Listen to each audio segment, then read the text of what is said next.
Happy 4th of July. Hi y'all. Ignore the intermittent, unavoidable explosions in the background. I live in the city, and you know, urban people are just, you know, they like things that blow up. And there are a lot of kids around here, and every single one of them has lots of stuff that will blow up everywhere. So, sorry about that, but it is the 4th of July. Hope you're having a great holiday. Okay, to start this, I usually use wooden beads, but I didn't have one big enough that I thought would work. So, you know, genius me, I decided to make a bead out of polymer clay. This is a big, honkin', nasty bead. You're going to see it in a second. And I really didn't have any way to make it super round. I made it as round as I could. Baked the thing for like 35 minutes to make sure it was hard. Tried to get my hole centered. And, you know, hey, it's not half bad, but it's pretty ugly. But you start out with a round bead. Or an oval, but I would start with round. Yeah, that's what it looks like. Wooden beads work better because the holes are centered much better. You know, you're going to find you're going to have an excellent center with a wooden bead, machine made. So use that instead, but I didn't have one. Get some glue dots. I love glue dots for beading. They're freaking awesome. And you're going to put the dots around the circumference of the bead as close to the center as you can get them. These are the little tiny ones, and they're just regular, you know, scrapbooking glue dots. They're very sticky and strong. They work great. I love them. So you're going to put the dots all the way around the circumference of the bead, like that.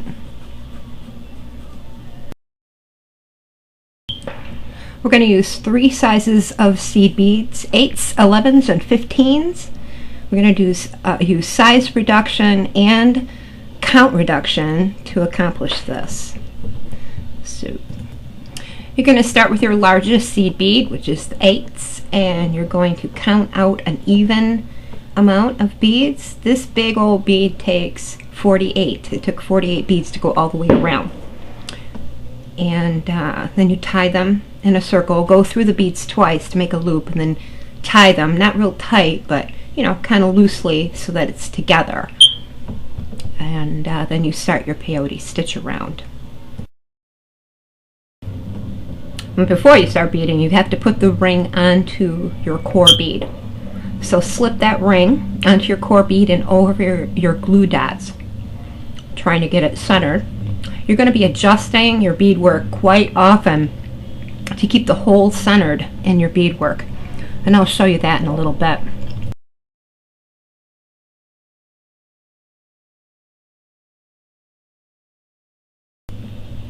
Using size 8s, you're going to peyote stitch all the way around.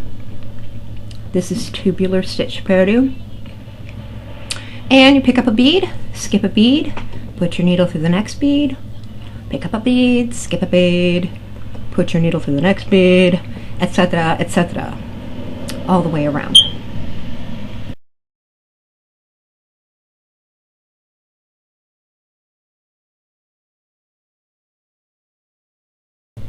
Step up at the end of your 3rd row. Get ready for your 4th row. This just shows the step up step, the last step.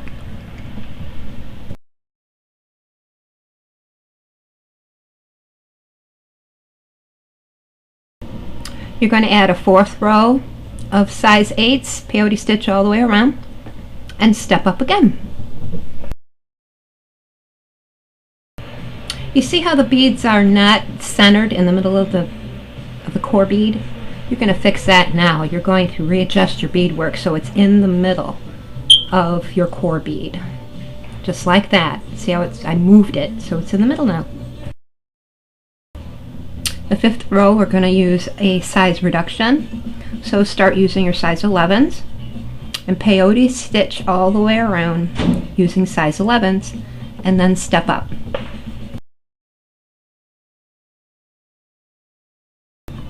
Bead another row of 11s all the way around, and then step up.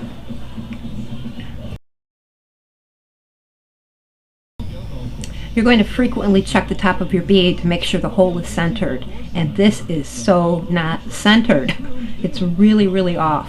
So you grasp your center bead, your core bead, and your beadwork, and you gently rotate your core bead and your beadwork so that that hole is in the middle of your beadwork, like that. This is very important so you can get a head pin or something in when you're finished. I added 2 more rows of 11s, stepping up each time.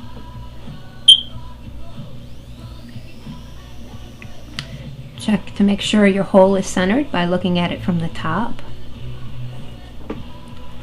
Then I added another row or 2. There were 7 altogether. And you just keep checking, making sure your hole, is in a good spot in the top. And now we're going to start reduction with 15s.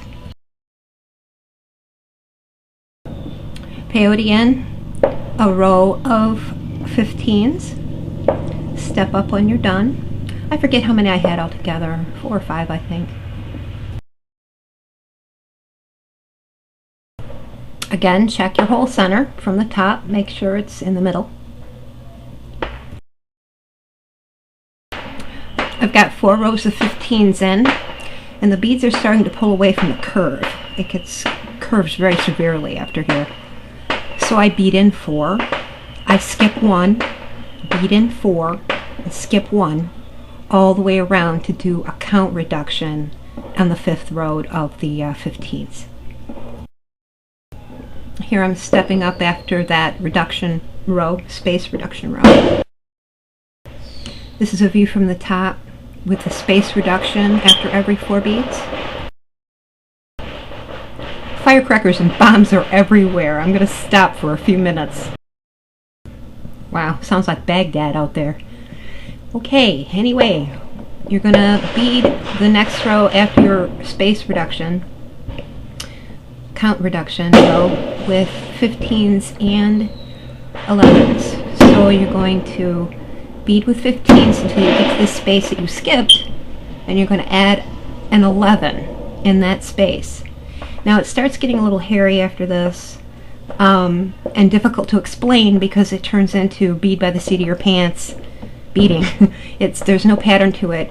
You're basically trying to fill in spaces and keep it, looking coherent and even.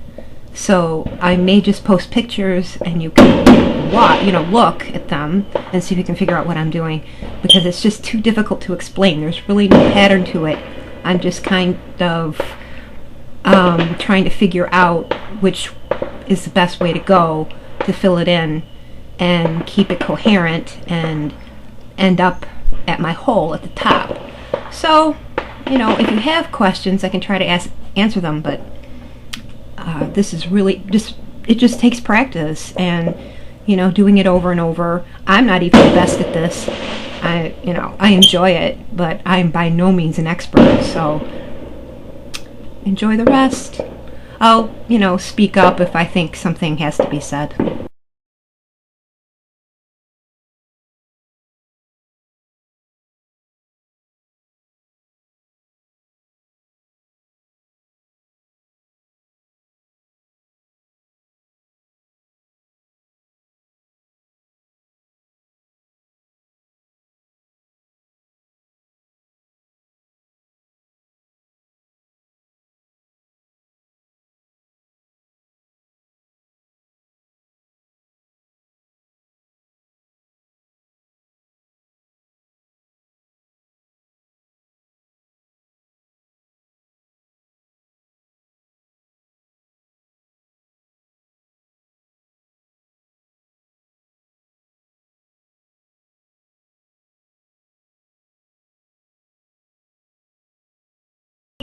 I'll have you know that step-by-step beading offered me $125 to publish this, so I don't know what happened. I screwed up and didn't get it.